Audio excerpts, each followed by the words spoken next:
for me, I guess what I would say is there's a core issue here, which is there is a small group of well-funded Wahhabi extremists funded by the Saudi Arabian government to whom we give money. Listen, you invite me on the show, so what's going to happen, okay? So there's American oil money and American guns to the Saudi Arabian government. Those guns, that money to Wahhabi extremist Muslims in Saudi Arabia, the only ones who have ever killed us, them. We are not at war with Islam. We are not at war with Muslims. We are not at war with Afghanistan. We are not at war with Iraq, Iran. It's nonsense. So yes, they hold signs, I hate America. Have you seen the signs we hold?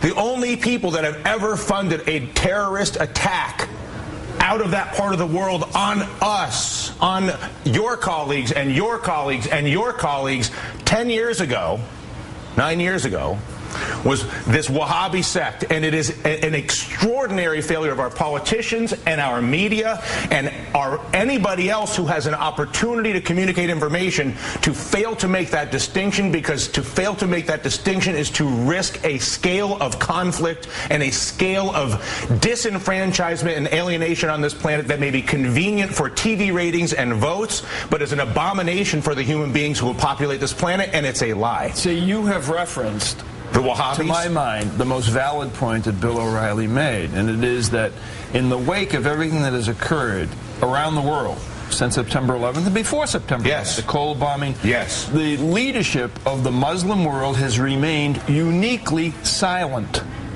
about what has happened.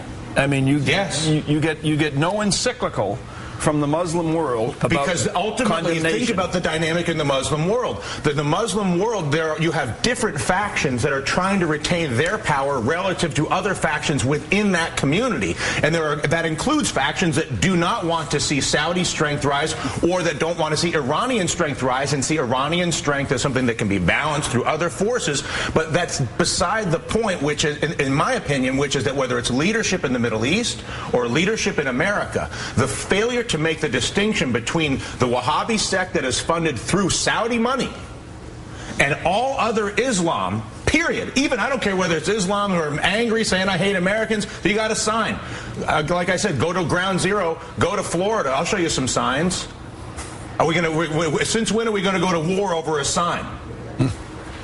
Well, I was just going to say, though, to that argument, you could say any group that's trying to protect themselves is always uniquely silent. You say that about the Catholic Church was uniquely silent when it needed to be. My issue with this, we talked around this in the last 3 hours, 2 of the hours I was awake for. But what's interesting is that, to me, it's more about, Dylan, you make that point about ratings, is that it's Bill O'Reilly going on The View to talk about this so they can go back to their respective shows and talk about it. And even us, we talk about it. It's interesting television, but it's almost like this unique sort of ecosphere where we're just feeding each other, and nobody. Oprah's going on The Daily Show with Colbert. I mean, it's just us talking about us talking about us. But there's a real issue, which is the information distortion and the fear mongering and the amount of money and the amount of power that can be accumulated in this country and other countries through the distortion and exploitation of religious fear and racial fear in exchange for having decent, honest exchange of real information, which is, you know what, most Muslims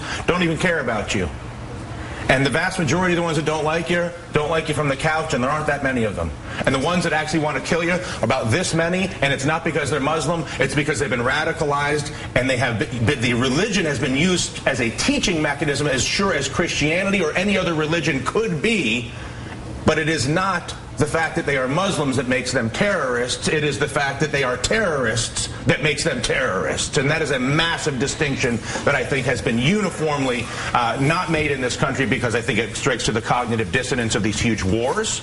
If we're not at war with Islam, well then would somebody please tell me why it is we're a few $1 trillion up and we've got a few thousand dead soldiers to fight all these wars in all these Middle Eastern countries? Because I thought we were at war with Islam, which is why we've got all these tanks and Predator drones flying everywhere. If we're just at war with a narrow group of well-funded, well-organized extremists out of Saudi Arabia and in that region, well then can somebody please explain, it's tough to explain the policies in that context. If we're at war with Islam, if we're at war with the Muslims, well then my goodness, I mean, there's got to be 10 more countries we've got to go to war with, right? It is an obscene concept, and it's shameful to me that anybody from the president down doesn't make an extraordinarily strong distinction between those two things.